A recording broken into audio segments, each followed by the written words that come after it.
Christian society. What about the Muslims? Is your problem that it can be considered oppressive in the way that we were defining? What about people that also want to live a good life, but they want to do it through Islam? You're going to be religiously bigoted. Bismillahirrahmanirrahim. I am a Riva, and I was taught how to pray Salah. That means every single time I pray, the person who told me gets the reward. 5 times a day, from Fajr to Isha. If you want to support someone like me in learning Salah, then sponsor 10 people for just £100. Remember the Prophet, peace be upon him, said, charity does not decrease wealth. Click the button and donate now.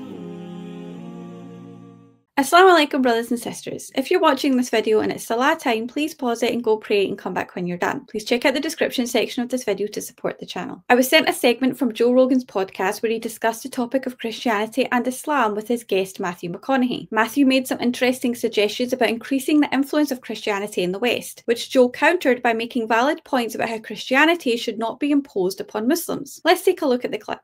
The 10 Commandments in the schools. What do you think about that? I don't like it. Why? I think mandating it in classrooms in public schools, the problem with that is, like, what about the Muslims? What about all the other religions that exist? Like, and you could say, does oh, this is a Christian society. Those, though? Can it say, okay, well, this then is you're a going to Christian have a wall society of religious texts but in what about your high school? Since Christian society, 10 Commandments, but we have 10 minutes where everyone can take 10 minutes to bow to Allah, to whatever your religion is. If you care to partake or not, there's no exclusion about what can be a spiritual time of worship in these 10 minutes. But in our classroom in America, we're going to have the 10 Commandments.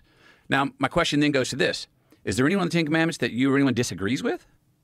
Or is your problem that it can be considered an oppressive author? If you want to have some classes in schools where you teach people about the benefits of the Bible and what the overall message is and what Jesus was trying to say, and if you just follow what Jesus said, no one would disagree. If you treat everyone as if it's your brother, you know, if you live your life the way Jesus asked everyone, that's a way better way to live life. Like, you could, if you want to teach that, that's a selfish way to live life. But in the way that we were defining selfish. That also want to live a good life, but they want to do it through Islam. Like, you're going to be religiously bigoted if you teach only one. If you're only, like, you think people would be cool if they had entire public school systems where everybody just taught Islam? Could you imagine if a full city, like every public school, just people would be up in arms? Well, I think that's similar response to people who are not Christians, who see Christianity being imposed on public schools. They probably have the same feeling. You know, like, if you're a Muslim and you're supposed to send your kids to school and they're shoving Christianity in his face, you'd probably feel the same way as if you were a Christian and your school district had been taken over by Islam. You're like, Jesus Christ, everybody has to bow 5 times a day. What if there were tenets on the wall of each religion? What I'm saying, when you look at the commandments, is there anything that anyone out there is going like, I disagree with that one? The 10 Commandments are a sect of, what are they? Principles. You shall have no other gods before me. You shall not make for yourself a carved image. False don't idol. worship false idols. You shall not make the name of the Lord your God in vain. Remember the Sabbath day to keep it holy. Honor your father and mother. That's a solid one. You shall not murder. Great advice. You shall not commit adultery. Definitely don't do that. Solid. You shall not steal. Definitely don't do that. You shall not bear false witness against your neighbor. Don't lie. You shall not covet. Boy, those are all pretty solid. Covet. We can use number 10 a lot right now. Boy, we love comparison.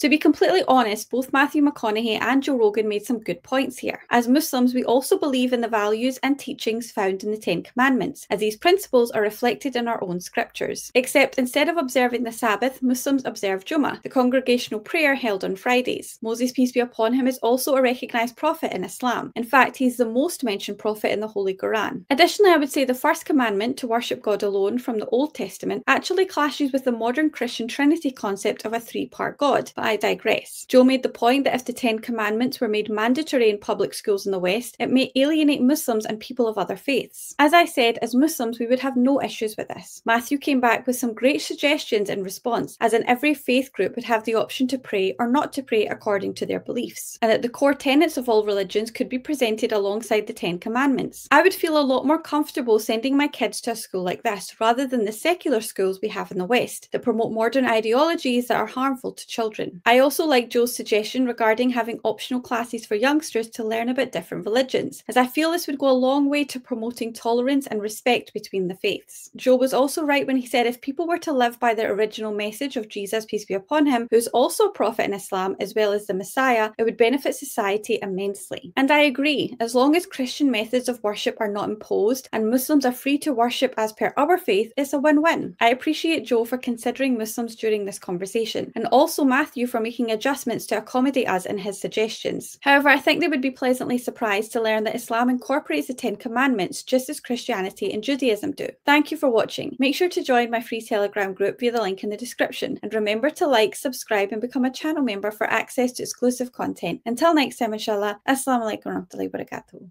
Allahu Akbar, Allahu Akbar, Allah.